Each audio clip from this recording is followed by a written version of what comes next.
कृष्णाय वासुदेवाय हरये परमात्मने प्रणतक्लेशनाशाय गोविंदाय नमो नमः। कर्मयोग, गीता का तृतीय अध्याय। अर्जुन उवाच ज्यायसी चेत कर्मणस्ते मता बुद्धिर्जनार्दनः तत्किं कर्मणि घोरे माम नियोजसी केशव। अर्जुन कहने लगे कि हे कृष्ण, हे केशव, यदि आप बुद्धि को सकाम कर्म से श्रेष्ठ समझते हैं तो फिर आप मुझे इस घोर युद्ध में क्यों लगाना चाहते हैं। व्यामिश्रेणैव वाक्येन बुद्धिं मोहयसीव में तदेकं वद निश्चित्ते तेन एन श्रेयो हमाप्नुयात्। आपके अनेकार्थक शब्द जो बोल रहे हैं, व्यमिश्रित शब्द, उपदेशों में बुद्धि मोहित हो गई है। अतः कृपा करके निश्चय पूर्वक मुझे बताइए कि इनमें से मेरे लिए सर्वाधिक श्रेयस्कर कार्य क्या है। भगवान बोले, अर्जुन, श्री भगवान वाच लोकेस्मिन् विविधा निष्ठा पुरा प्रोक्ता मया नघ ज्ञान योगेन सांख्यानाम कर्म योगेन योगिनाम। भगवान ने कहा, हे निष्पाप अर्जुन, मैं पहले ही बता चुका हूँ कि आत्म साक्षात का प्रयत्न करने वाले दो प्रकार के पुरुष होते हैं। कुछ इसे ज्ञान के द्वारा समझने का प्रयत्न करते हैं तो कुछ भक्तिमय सेवा के द्वारा। न कर्मणा मनारब्धात् त्रय नैष्कर्म्यं पुरुषोऽश्नुते न च संन्यस्य नादेव सिद्धिं समधिगच्छति। न तो कर्म से विमुख होकर कोई भी कर्म के फल से छुटकारा पा सकता है और न केवल संन्यास से सिद्धि प्राप्त की जा सकती है। नहीं कश्चिदक्षणमपि जातु तिष्ठत्य कर्मकृत कार्यते हेवसा कर्म सर्व प्रकृति जय गुणे। भगवान बोले, अर्जुन, प्रत्येक व्यक्ति को प्रकृति के अर्जित गुणों के अनुसार विवश होकर कर्म तो करना ही पड़ता है। अतः कोई भी व्यक्ति एक क्षण के लिए भी बिना कर्म किए नहीं रह सकता। यस्तेन्द्रियाणि मनसा नियमारभते अर्जुन कर्मैरिंद्रिय कर्मयोगमसक्ता सा विशिष्यते। दूसरी ओर यदि कोई निष्ठावान व्यक्ति अपने मन के द्वारा कर्मेंद्रियों को वश में करने का प्रयत्न करता है और बिना किसी आसक्ति के कर्मयोग आरंभ करता है तो अति उत्कृष्ट है। नियतम कुरु कर्मत्वं कर्म ज्यायो है कर्मणा शरीर यात्रा पिचते न प्रसिद्धेद कर्मणा। अपना नियत कर्म तो करो, क्योंकि कर्म न करने की अपेक्षा कर्म करना श्रेष्ठ है। कर्म के बिना तो शरीर का निर्वाह भी नहीं हो सकता। जीवन का निर्वाह करने के लिए कर्म तो करना पड़ेगा। यज्ञार्थात् कर्मणोऽन्यत्र लोकोऽयं कर्म बंधनः तदर्थम कर्म कौन्तेय मुक्त संगः समाचर। भगवान कहते हैं, श्री विष्णु के लिए यज्ञ रूप में कर्म करना चाहिए, अन्यथा कर्म के द्वारा भौतिक जगत में बंधन उत्पन्न होता है। अतः हे कुंती पुत्र अर्जुन, उनकी प्रसन्नता के लिए अपने नियत कर्म करो। इस तरह तुम बंधन से सदा मुक्त रहोगे। सह यज्ञा प्रजा सृष्टा पुरोवाच प्रजापति अनेन प्रसविष्यद्वेषमेष वोस्तुष्ट काम दुख। षष्ठी के आरंभ में समस्त प्राणियों के स्वामी प्रजापति ने विष्णु के लिए यज्ञ सहित मनुष्यों तथा देवताओं की संततियों को रचा। उनसे कहा, तुम इस यज्ञ से सुखी रहो।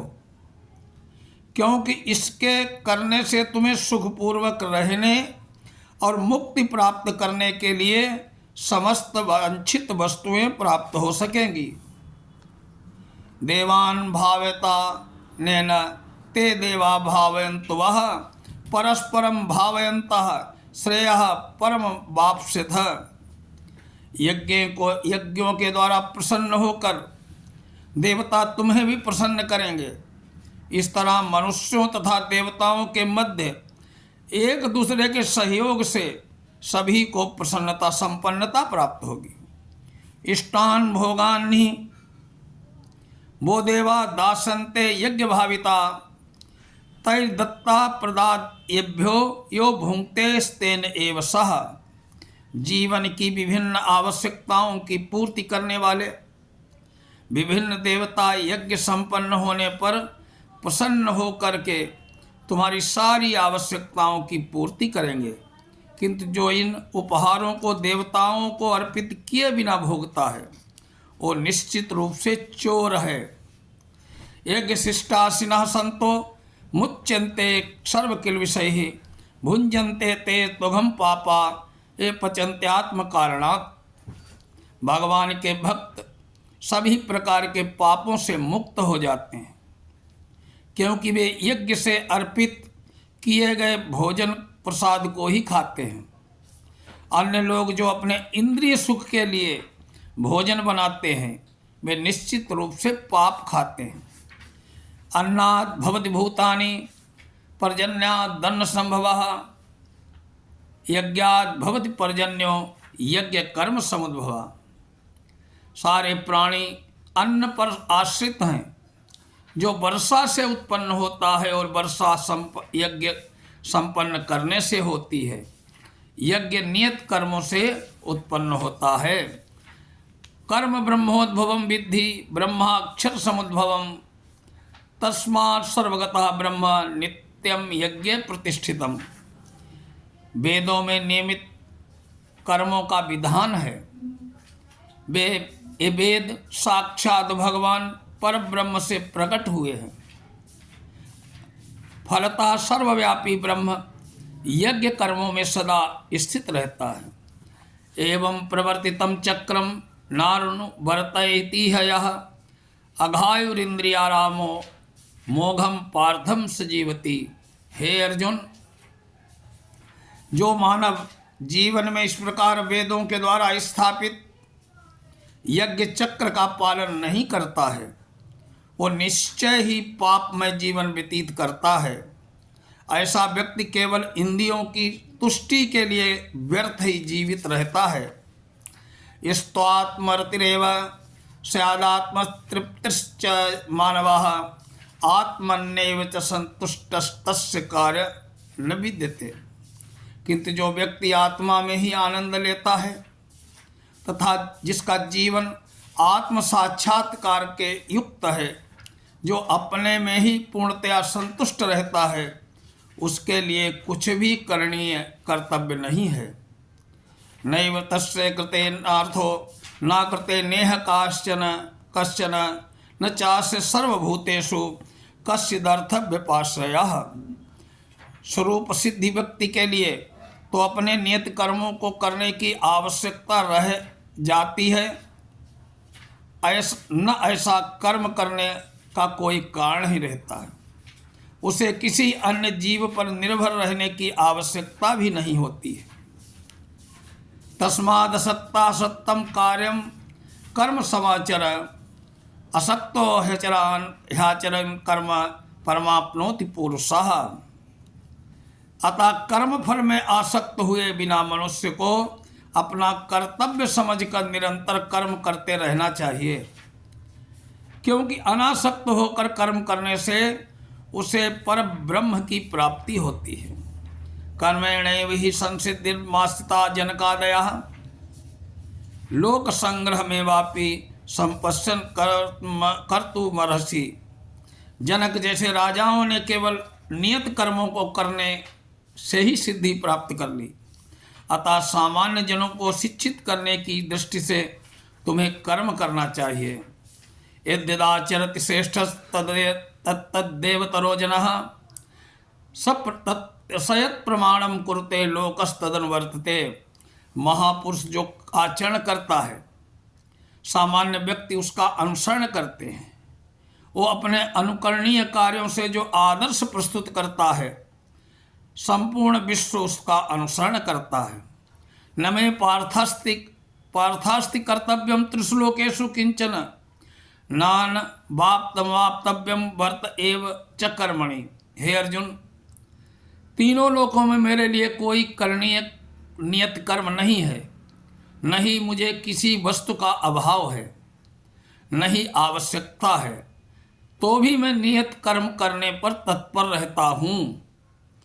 यदि हम न वर्तेयम जातु कर्मेण तंद्रितः मम वर्तमान वर्तन्ते मनुष्या पार्थ सर्वशः। क्योंकि यदि मैं नियत कर्मों को सावधानी पूर्वक न करूं तो हे पार्थ, ये निश्चित है कि सारे मनुष्य मेरे पथ का ही अनुसरण करने लगेंगे, सारे निकम्मे हो जाएंगे। उस्सीदेयुर्मे लोका न कुर्या कर्म देह चेदहम शंकरस्य च कर्ता स्या मुपहन्यामिमां प्रजा।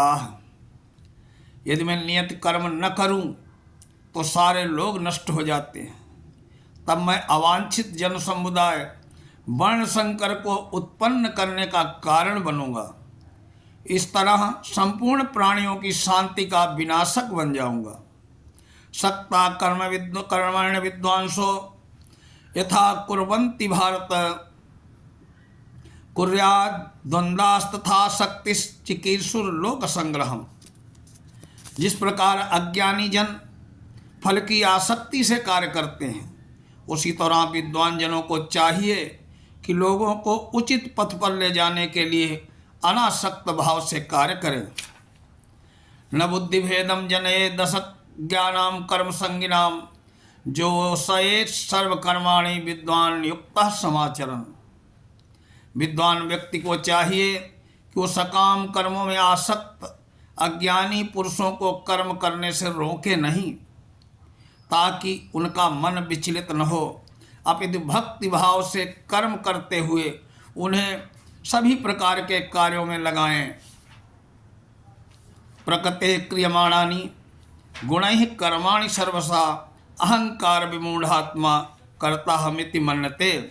जीवात्मा अहंकार के प्रभाव से मोहग्रस्त होकर अपने आप समस्त कर्मों का कर्ता मान बैठता है, जबकि वास्तव में वे प्रकृति के तीनों गुणों द्वारा संपन्न किए जाते हैं। तत्त्ववित्तु महाबाहो गुण कर्म विभागयोः गुणा गुणेषु वर्तन्त इति मत्वा न संजते। हे महाबाहु अर्जुन, भक्ति भावमय कर्म और सकाम कर्म के भेद को भली भांति जानते हुए जो परम सत्य को जानने वाला है, वो कभी भी अपने आप को इंद्रियों में तथा इंद्रिय तृप्ति में नहीं लगाता। प्रकृते मूढ़ सम्मोहा संजन्ते गुण कर्मसु तान कृष्ण विदो मंदान कृष्ण बिन्न पिचालेत। माया के गुणों से मोहग्रस्त होने पर अज्ञानी पुरुष पूर्णतया भौतिक कार्यों में संलग्न रहकर उनमें आसक्त हो जाता है। यद्यपि उनके कार्य ज्ञान के अभाव के कारण अधम होते हैं, किंतु ज्ञानी को चाहिए कि उन्हें कभी विचलित न करे। मयि सर्वाणि कर्माणि सन्न्यस्याध्यात्म चेतसा निराशीर निर्मोहो भूत्वा युद्धस्व विगतज्वर। अतः हे अर्जुन, अपने सारे कार्यों को मुझ में अर्पित करके मेरे पूर्ण ज्ञान से युक्त होकर लाभ की आकांक्षा से रहित हो जाइए। स्वामित्व के किसी दावे के बिना आलस्य से रहित होकर युद्ध करो। एमे मतमिदं नित्यमनुतिष्ठन्ति मानवाः श्रद्धावन्तो अनुसूयन्तो मुच्यन्ते तेऽपि कर्मभिः। जो व्यक्ति मेरे आदेशों के अनुसार अपना कर्तव्य करते हैं तथा ईर्ष्या रहित होकर इस उपदेश का श्रद्धापूर्वक पालन करते हैं, वे सकाम कर्मों के बंधन से मुक्त हो जाते हैं। एतो तदभ्यसूयन्तो नानुतिष्ठन्ति ते मे मतम सर्वज्ञान विमूढ़ास्तान विद्धि नष्टान चेतसः। किंतु जो ईर्ष्यावश उन उपदेशों की उपेक्षा करते हैं, उनका पालन नहीं करते हैं, उन्हें समस्त ज्ञान से रहित दिग्भ्रमित सिद्धि के प्रयासों में नष्ट भ्रष्ट समझना चाहिए। सदृशम चेष्टते स्वस्याः प्रकृतेर्ज्ञानवानपि प्रकृतिम यान्ति भूतानि निग्रह किम कर्षसि। ज्ञानी पुरुष भी अपनी प्रकृति के अनुसार कार्य करता है, क्योंकि सभी प्राणी तीनों गुणों से प्राप्त अपनी प्रकृति का अनुसरण करते हैं। भला दमन से क्या हो सकता है। इंद्रिय से इंद्रियासार्थे राग द्वेषौ व्यवस्थितौ तयोर्न वशमा गच्छेत तौ ह्यस्य परिपंथिनौ। प्रत्येक इंद्रिय तथा विषय से संबंधित राग द्वेष को व्यवस्थित करने के नियम होते हैं। मनुष्य को ऐसे राग और द्वेष के वशीभूत नहीं होना चाहिए, क्योंकि ये आत्म साक्षात्कार के मार्ग में अवरोधक हैं। श्रेयान स्वधर्मो विगुणः परधर्मा सुनतिष्ठिता स्वधर्मे निधनम श्रेयः परधर्मो भयावह। अपने नियत कर्मों को दोषपूर्ण ढंग से संपन्न करना भी अन्य कर्मों को भली भांति करने से श्रेयस्कर है। अपने कर्मों को करते हुए मरना पराये कर्मों में प्रवृत्त होने की अपेक्षा श्रेष्ठ है, क्योंकि अन्य किसी के मार्ग का अनुसरण भयावह होता है। अर्जुन बोले, अर्जुनवाच अथ केन प्रयुक्तोऽयं पापं चरति पुरुषः अनिच्छिन्नपि वाष्णेय बलादिव नियोजिता। अर्जुन ने कहा है वृषिवंशी, मनुष्य न चाहते हुए भी पाप कर्मों के लिए प्रेरित क्यों होता है। ऐसा लगता है उससे किसी ने बलपूर्वक पाप करा दिया है। भगवान बोले, कामएष क्रोधेश रजोगुण समुद्भवः महाशनो महापापमा विद्धे नेमिह वैरिणम। भगवान ने कहा, अर्जुन, इसका कारण है कि रजोगुण से संपर्क से उत्पन्न हुआ काम, जो बाद में क्रोध का रूप धारण करता है, जो संसार का सर्वभक्षी पापी शत्रु है। धूमे नामृते बन्हिर्यथा दर्शो मलेन च यथोल्ले नावृतो गर्भस्तथा तेदे नमावृतम। जिस प्रकार अग्नि धुएं में से, दर्पण धूल से अथवा भ्रूण जो है गर्भाशय में आवृत रहता है, उसी प्रकार जीवात्मा इस काम की विभिन्न मात्राओं से आवृत रहता है। आवृतम ज्ञानमें तेन ज्ञानिनो नित्यवैरिणा काम रूपेण कौन्तेय दुष्पूरेण न लेना च। इस प्रकार ज्ञानमय जीवात्मा की शुद्ध चेतना उसके काम रूपी नित्य शत्रुओं से ढकी रहती है, जो कभी भी तुष्ट नहीं होता है, अग्नि के समान जलता रहता है। इंद्रियाणि मनोबुद्धिरस्याधिष्ठान मुच्यते एतैर्विमोहस्ते स ज्ञानमावृत्य देहिनाम। इंद्रियां, मन और बुद्धि इस काम के निवास स्थान है। इनके द्वारा यह काम जीवात्मा के वास्तविक ज्ञान को ढककर उसे मोहित कर देता है। तस्मास्तुम इंद्रियाणादौ नियम्य भर्तर्षभ पापमानम प्रजहिहनम ज्ञान विज्ञान नाशनम। इसलिए भरतवंशियों में श्रेष्ठ अर्जुन, आरंभ में ही इंद्रियों को वश में करके इस पाप के महान प्रतीक काम का दमन करो और ज्ञान तथा आत्म साक्षात्कार के इस विनाशकर्ता का वध करो। इंद्रियाणि प्राणाहुरिंद्रियभ्यः परम मनः मनसस्तु परा बुद्धिर्यो बुद्धे परतस्तु सः। कर्मेंद्रियों जड़ पदार्थ की अपेक्षा श्रेष्ठ हैं। मन इंद्रियों से बढ़ के है, बुद्धि मन से भी उच्च है और आत्मा बुद्धि से भी बढ़कर है। एवं बुद्धे परम बुद्धा संस्तभ्यात्मानमात्मना जहि शत्रु महाबाहो काम रूपम दुरासदम। इस प्रकार है अर्जुन, अपने आप को भौतिक इंद्रियों तक मन और बुद्धि से परे जानकर मन को सावधान आध्यात्मिक वृद्धि में स्थिर कर के आध्यात्मिक शक्ति द्वारा इस काम रूपी दुर्जय शत्रु को जीतो। इस प्रकार तीसरा अध्याय कर्मयोग का है श्रीमद् भगवद गीता का संपूर्ण हुआ। जय श्री कृष्ण, जय श्री राधे।